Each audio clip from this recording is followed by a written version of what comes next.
Hello and good evening, everybody. I'm going to wait just one more minute just to make sure everybody's logging on. Awesome, welcome. We already have a couple of attendees. Great. So good evening, everyone. My name is Bianca Gonzalez, and I'm the Bullying Prevention Program Coordinator with the Riverside Medical Clinic Charitable Foundation. I want to go ahead and welcome you to our Prostate Cancer Support Group webinar. First off, I want to go ahead and thank our wonderful sponsor, the Riverside Medical Clinic. We truly appreciate your support. And just so everybody knows, if you're new to Zoom, we have a couple of options towards the bottom of the screen. So there's a Q&A option. We also have a chat box. So if you have any questions throughout the webinar, you can leave any or comments there. But we are going to have a short Q&A towards the end of the webinar. So don't worry, we will get all of your questions answered until then. So with that being said, I want to go ahead and introduce our presenter for tonight, Lisa King. And a little bit about Lisa King is she's a pharmacist of 32 years. She is a life coach and Amazon best-selling author of the book she co-authored with her sister called Tiny Life Changes. She is passionate about health and well-being and was recently named Single Care's most influential pharmacist of 2020.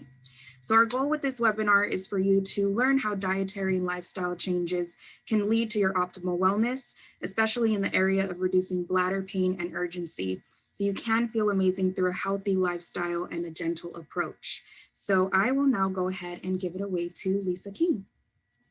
Thank you, Bianca. Thank you, everybody, for being here. I'm super excited to be presenting tonight. And I'm going to share a little bit about myself and why I'm so passionate about bladder health in just a few moments. But this is step-by-step solutions for bladder issues. I am Lisa King. I'm a registered pharmacist of 32 years.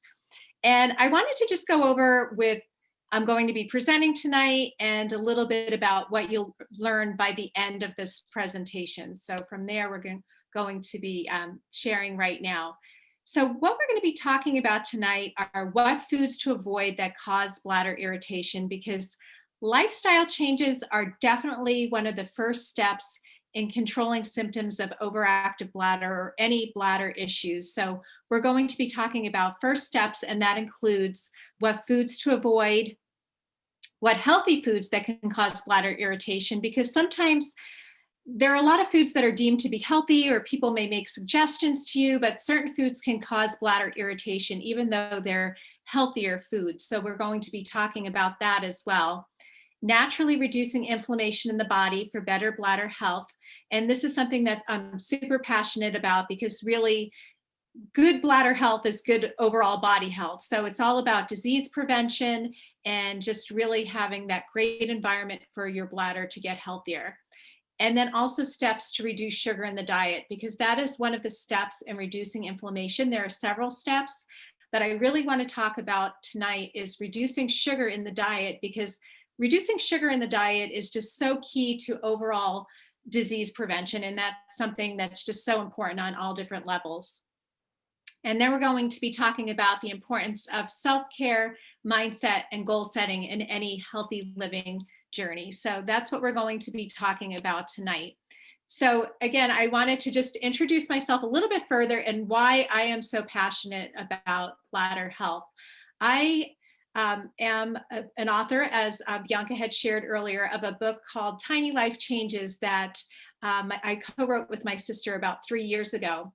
And I was diagnosed about 28 years ago with a condition called interstitial cystitis, or painful bladder syndrome. And it's a very painful syndrome. I've since created an environment of healing in my body.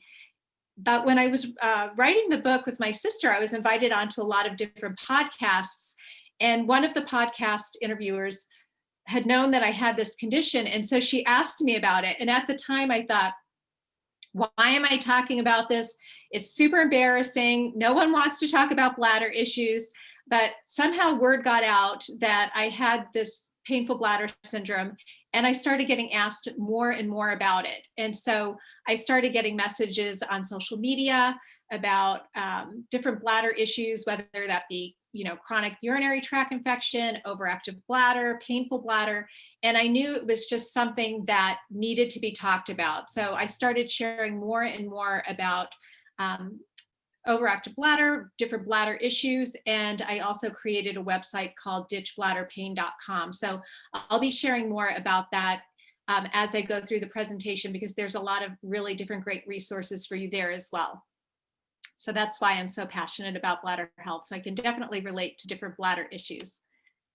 Overactive bladder statistics. I just want to talk about a few statistics right now because you are not alone. So especially having men here tonight, overactive bladder is something that really people think about more with women, but there are definitely men who experience this as well. So about 40% of women and 30% of men will experience overactive bladder. And so you're definitely not alone. This is something that men experience as we get older. There's more of a chance of having overactive bladder. And then also as we get older, there's more of a chance for men to have prostate cancer. So if you do have the prostate cancer diagnosis, or you have an enlarged prostate due to what is called BPH, benign prostatic hyperplasia, those are all things that for men really can play a role in having overactive bladder.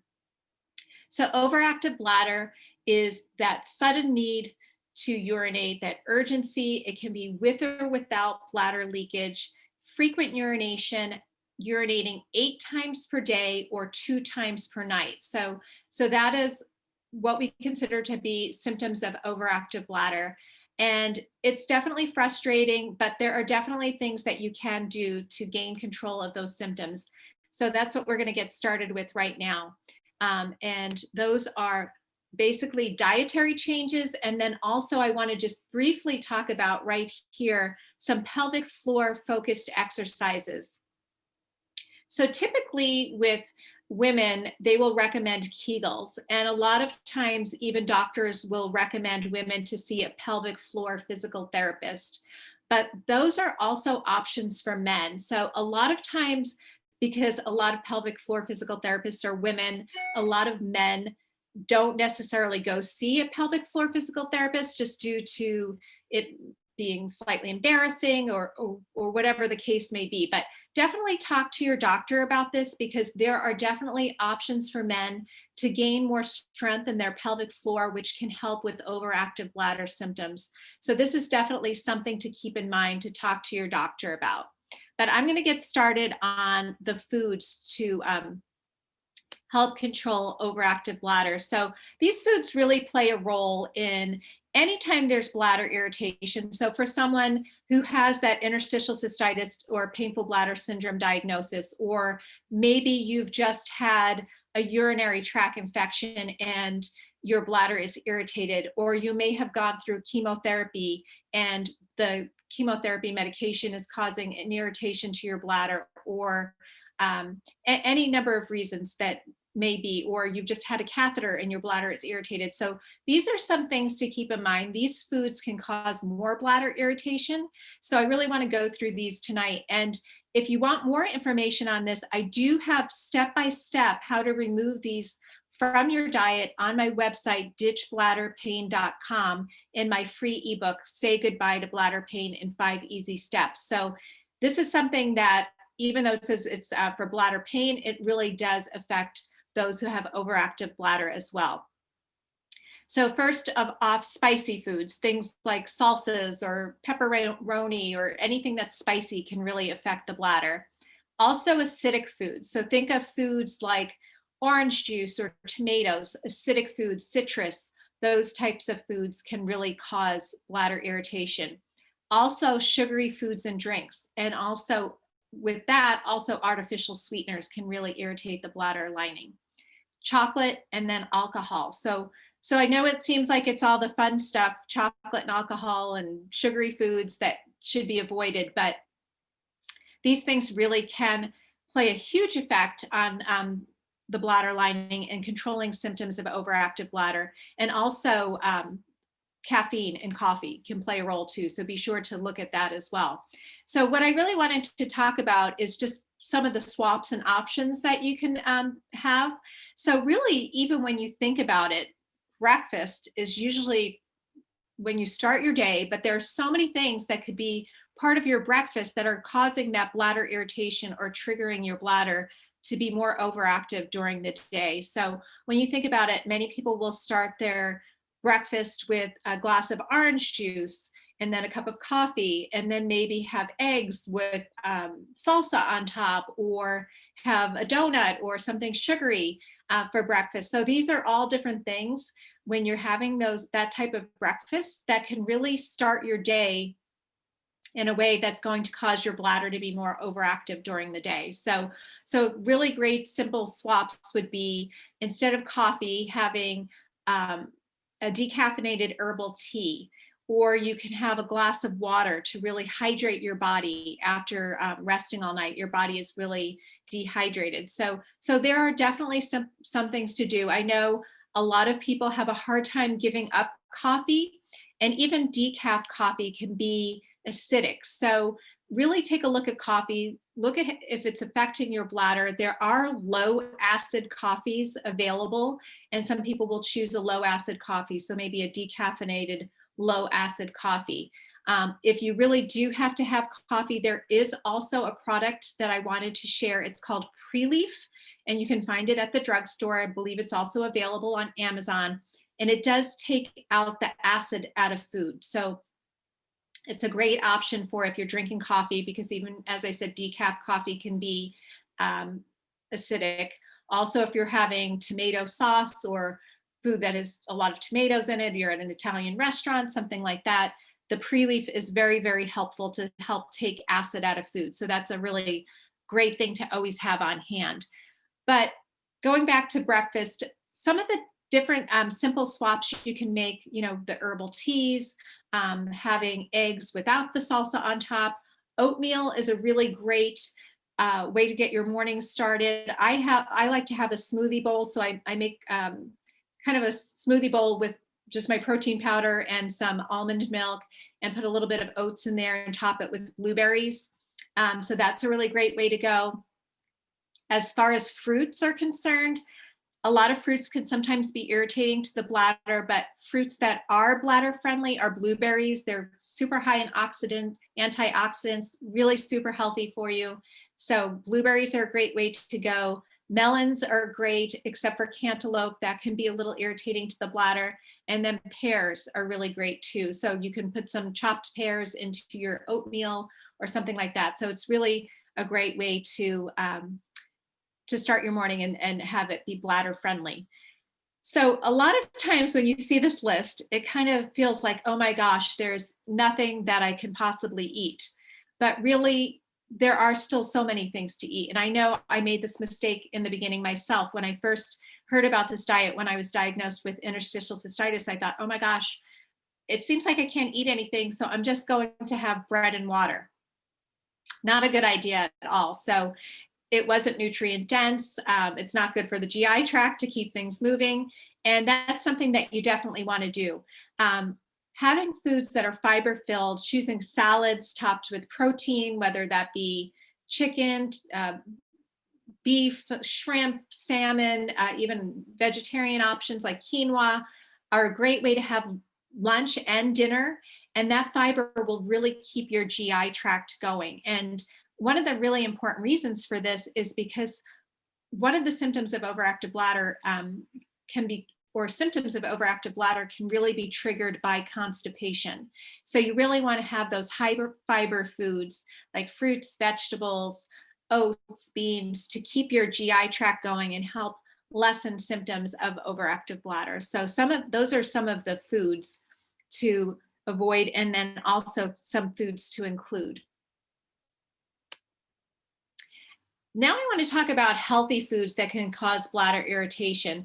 So a lot of times you'll look at lists of foods. I actually just had a book that I purchased about it was an A to Z book of all listings of different healthy foods. And a lot of them will suggest lemons, or, use different seasonings that have citrus in them instead of, heavy fats.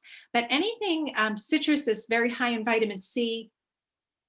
And anything that's high in vitamin C, whether that be supplements or different drinks, can really cause bladder irritation. So vitamin C is ascorbic acid. So a lot of health drinks will have additional vitamin C in them. Even a lot of green drinks that I've seen also have like a citric acid as a preservative, or even some hint waters will have citric acid or ascorbic acid as a preservative, or just for that little bit of taste.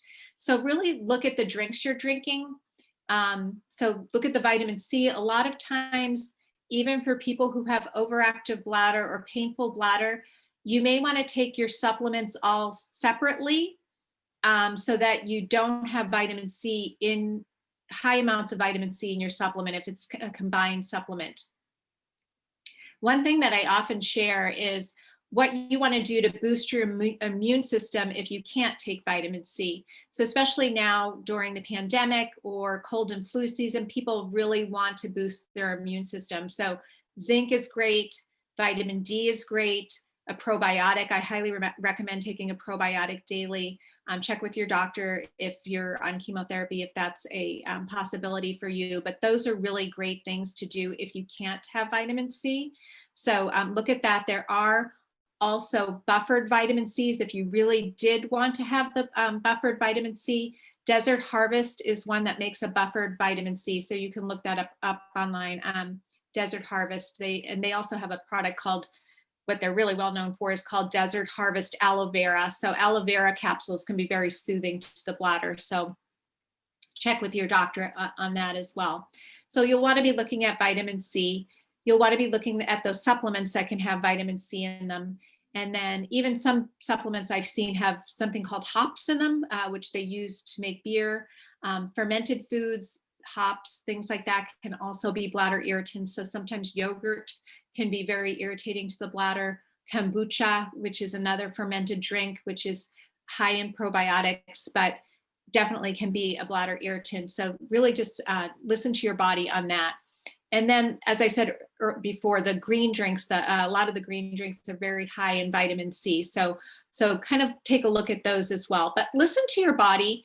A really good idea is to keep a bladder diary and just look at what foods you're eating and then see how it's reacting with your body. Sometimes some of these things you won't have an issue with, but keeping track of that is really helpful for yourself, and then also to share with your doctor as well.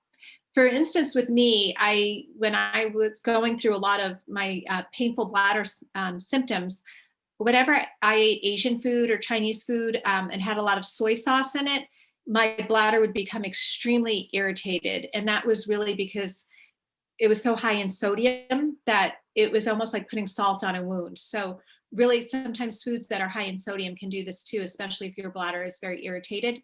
But really just listen to your body and really know your body and see how you react with these different foods. Now I really want to talk about the importance of reducing inflammation in your body through diet. This is something that's really important, especially as we age. And I recently did a continuing education, and it had nothing to do with bladder health, but it was about vaccinations in the elderly. And oh my gosh, somebody's calling.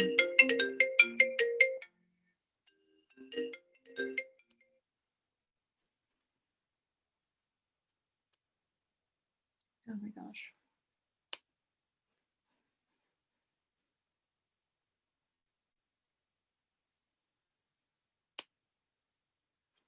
Sorry about this, everyone. I'm going to just keep going. Bianca, can you hear me? I can hear you, yes. Okay, I don't know. Somehow I got a phone call and now my screen share is off. But I'm gonna go ahead and resume. I'm sorry about that. I don't know what happened. I've never gotten a phone call on my computer before, but somehow I did. We can still hear and see you though, so everything. Okay, thank you. So sorry about that.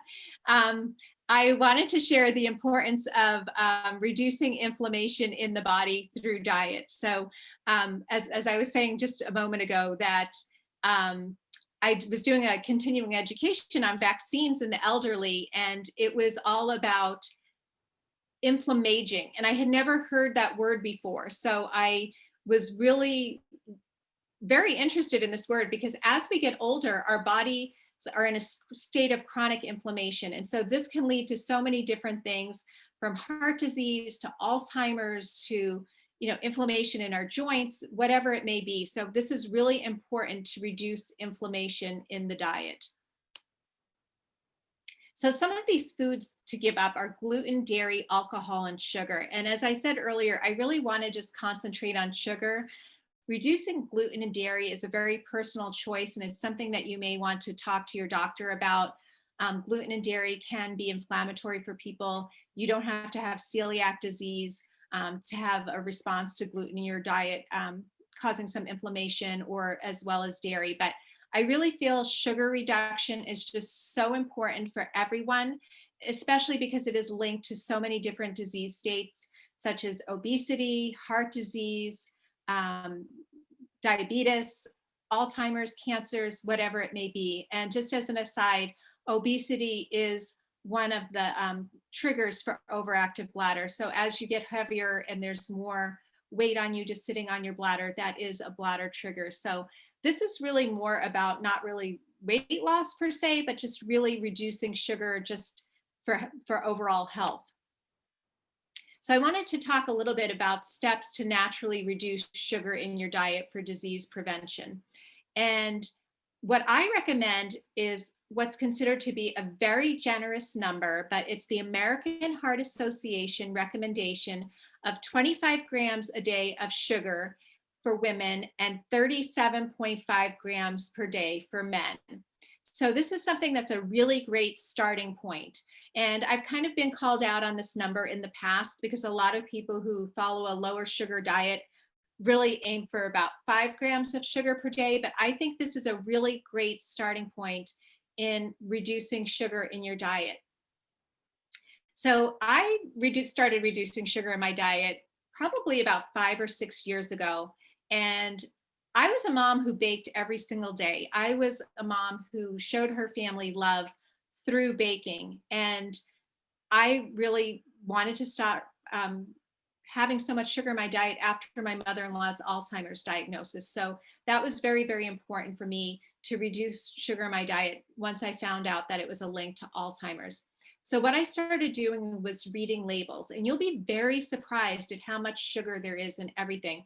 Again, the so-called even healthy foods. So for instance, yogurt is very high in sugar. So if you look at yogurts, they usually will have about 15 grams of sugar. Even a lot of protein bars have about 15 grams of sugar. So let's just say in the morning you decided to have a yogurt topped with some granola, which may have some added sugar to it, and then a protein bar late morning. You're up to almost 30 grams of sugar, which is more than the recommendation for women, the 25 grams, almost the 37.5 grams recommended for men, and in just the morning. So really take a look at the sugar labels when you're reading. That's the first thing I look for, is added sugar on labels. And this brings up something else that I just thought of. When you're looking at labels, sometimes they will say sugar alcohol on them. And so sugar alcohols have less sugar, but they can be very upsetting to the stomach. So I kind of try to stay away from a lot of sugar alcohol as well. And if you see something that says it has, let's say 5 grams of sugar alcohol, count about half of that to be the intake of sugar. So that would have about 2.5 grams of sugar if it has 5 grams of sugar alcohol. But sugar alcohol can be very upsetting to the stomach, as I said. So I really kind of try to stay away from it. But that's what's in a lot of the sugar-free candies, or if you see things that say sugar-free, that's what's in there. It's sugar alcohol. So really start looking at labels, and then always just choose what has the lower option. So that's how I started. So I really love gluten-free granola on top of my smoothie bowl in the morning. So I, will look at some options that look, good to me, delicious, whatever I am liking at the store. And then I look to see which ones have the least amount of sugar, and that's what I choose. Also the same thing with my protein bars. Especially when I was practicing retail pharmacy, protein bars were just a way to get through the 12-hour shift. So I'd always look at the protein bars and then choose the one that had the lower amount of sugar. So when you do this, your body will naturally stop craving as much sugar. Honestly, it will happen, and you'll just start decreasing sugar in your diet. So really, the way I really realized this was my husband, it was his birthday, and we were having a birthday party at a friend's house, and there's a bakery in town that we really love, and they have the most delicious cakes with delicious cream cheese frosting on them. And I took a bite of the cake, and it was just too sweet for me. And I just thought, oh my gosh, I don't know if I just ruined myself here. But really, just by looking at those sugar labels and starting to reduce the amount of sugar, my body just stopped craving that amount of sugar. And now even when I do bake for my family, we'll have a taste or one cookie, and then they often go untouched. So the whole family has kind of reduced their sugar cravings. The other thing is really to drink water. So a lot of times when you're craving those sugary sweets, it's really your body is dehydrated. So you'll want to really drink water. Now, for someone who has overactive bladder, drinking water, and believe me, I am really the same way. Sometimes I really don't want to drink a lot because of just having to go to the bathroom. But if you sip more slowly throughout the day, your body will absorb water at a cellular level. So you'll really absorb that water into your body as opposed to drinking it all at once and then just having it go out of your body. So really just sip slowly through the day. And then again, going back to those fruits and vegetables, really fruits are nature's candy. When you have that natural sugar or just those really nutrient dense foods, they give your body the energy that you need. So you really don't crave sugar. So when you choose those really vibrant greens and salads and different vegetables and fruits, it's really a great way to just give your body that natural energy. So really, those are such important steps to reducing so many different disease states as we age. It's just very, very important. It's something I'm very passionate about. So I wanted to wrap up with goal setting and a healthy living journey, because when I started ditchbladderpain.com and also as a life coach, this is something that is what I really talk to my clients about. So you can go on the internet and you can read about, what foods to avoid and, different things. But a lot of times on a healthy living journey or healing journey, it can be a little frustrating because sometimes healing is, 2 steps forward and 1 step back. So I wanted to talk a little bit about mindset and goal setting in a healthy living journey. So really, when you have a goal, whether it be just overall healing, or let's say you want to reduce sugar in your diet, just even write it down. Just be clear about what it is that you want. I heard something recently, and it really kind of stuck with me as to being specific about a goal. Imagine just saying that you wanted to travel more.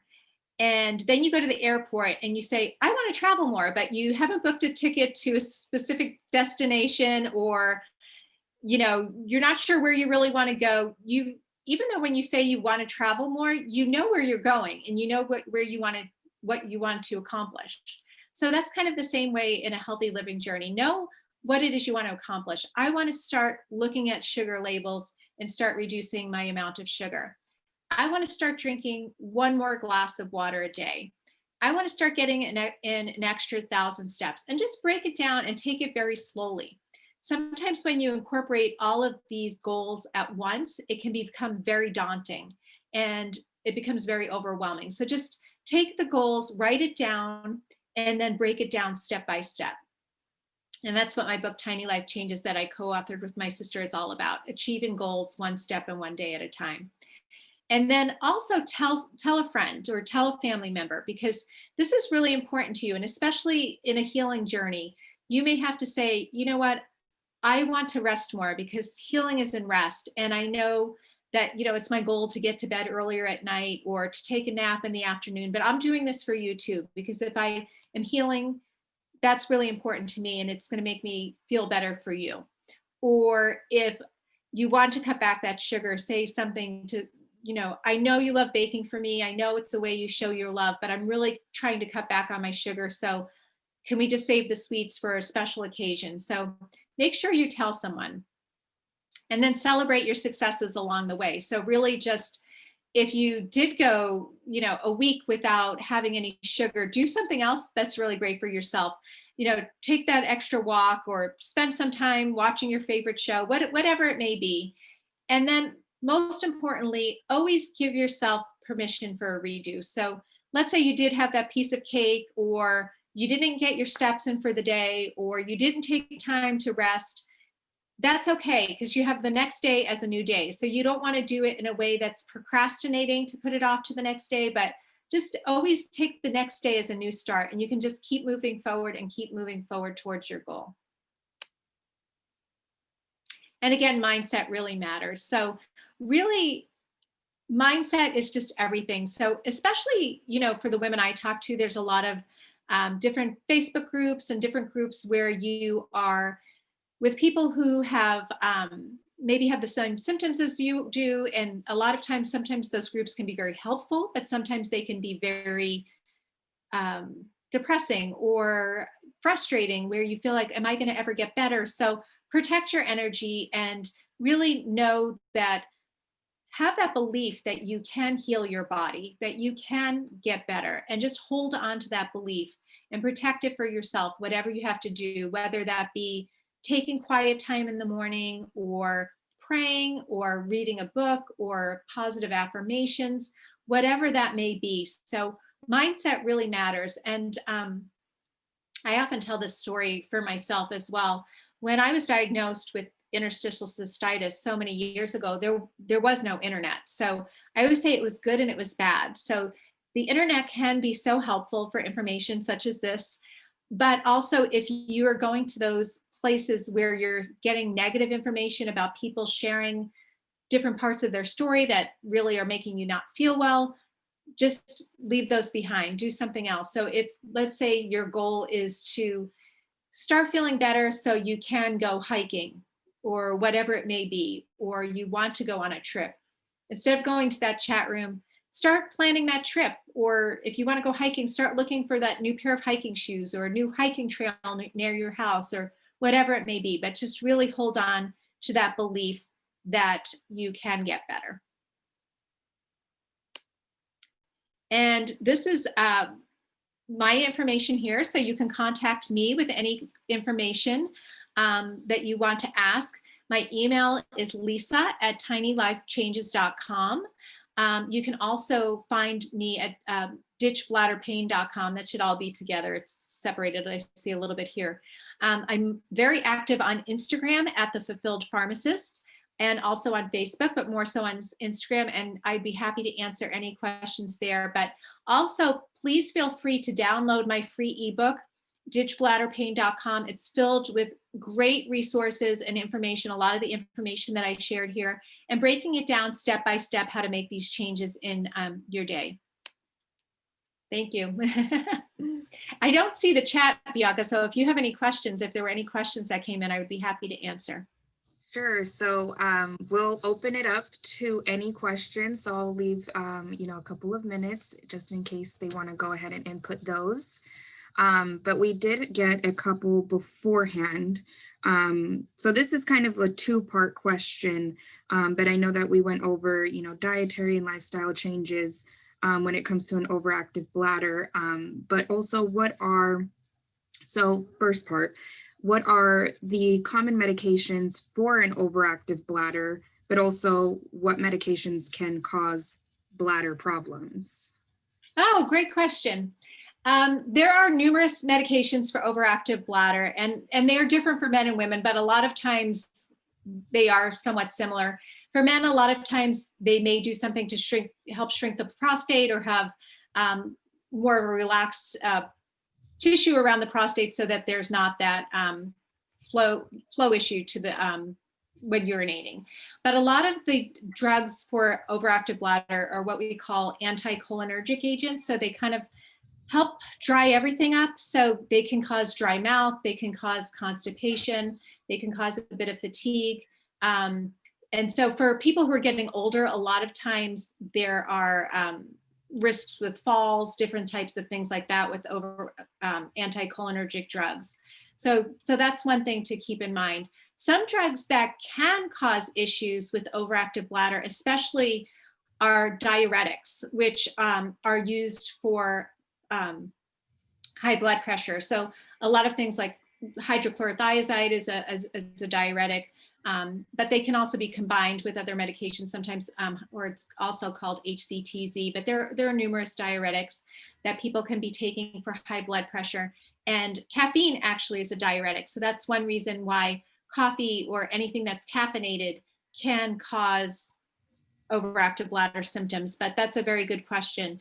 There are different supplements that you can use and check with your doctor, of course, to see if they are okay for you. But pumpkin seed extract is one that a lot of people use for overactive bladder. For men, mostly it's saw palmetto, but definitely check with your doctor because there are different options naturally for helping with overactive bladder as well. Thank you. Wow, I love coffee. So this is new to me. But thank you for sharing that. We do have a question in the chat box, and they would like to know if we're supposed to drink more water, but it causes us to go to the bathroom a lot, what can we do to stay hydrated? That's a great question too. So I believe me, I completely understand because I'm in the same exact boat right there with you. But sipping slowly through the day, and I've been learning more and more about this. So when you sip slowly through the day, it really does help replenish your cells at a cellular level, as opposed to drinking, that 8 ounces at once. And I've never been able to do this, but I'll see like my son or my husband's drink an 8-ounce water bottle all at one time, and then it kind of just flushes through. The other thing is when you sip more slowly through the day and get that hydration at the cellular level, it can take up to 2 weeks before you really are fully hydrated. So you may be urinating more frequently. But another really great way is just through foods that are really high in water, concentration, things like watermelon and, just different fruits and vegetables have a lot of high content of water. So and they're high in fiber as well. So that's a really good way, but just sipping slowly through the day, I think is very helpful.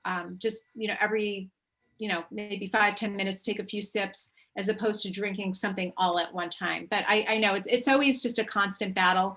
And even, I've read in other groups or seen in other groups where physicians will say, if it really is a problem, then, drink as much as you can. But I know if it's making you go to the bathroom more frequently, and I've talked to women with the same issue where they're trying to get in that half the healthy body weight in ounces daily, but it's just causing them to urinate so frequently, especially for people who have interstitial cystitis.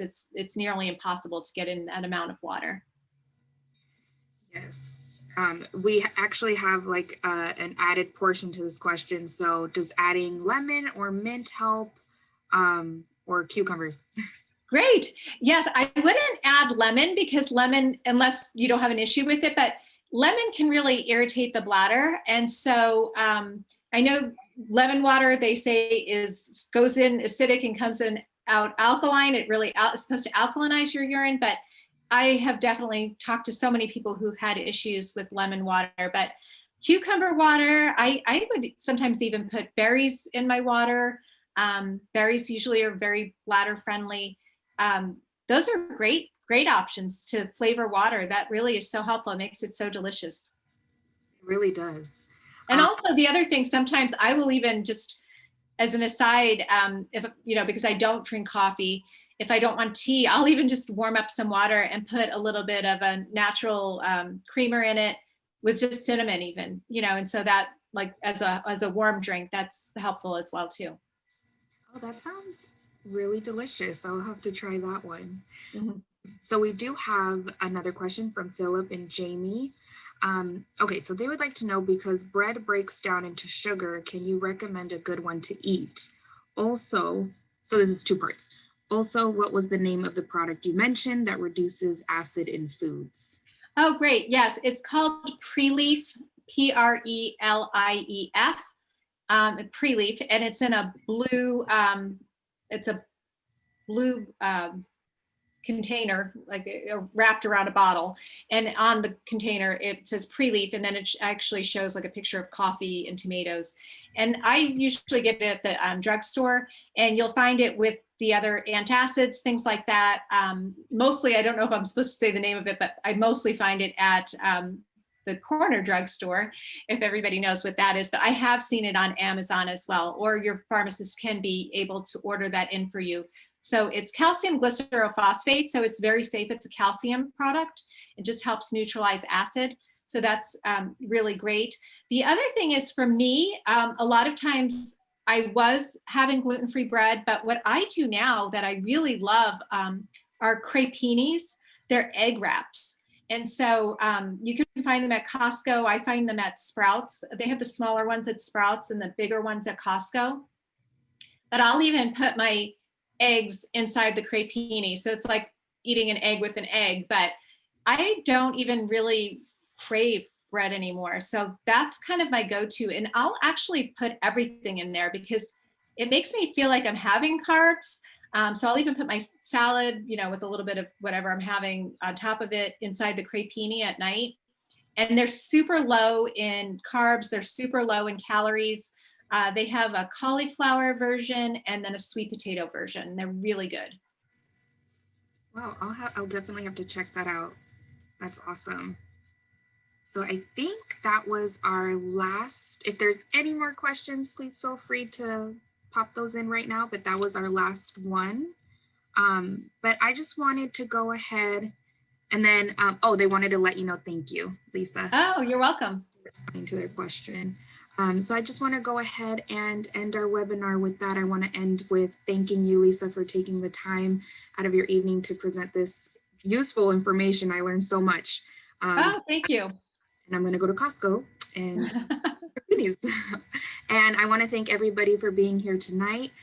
So this slideshow, I'll make sure to get it from you, Lisa, so we can definitely share it with those tonight so they can get the information you provided and also your contact information.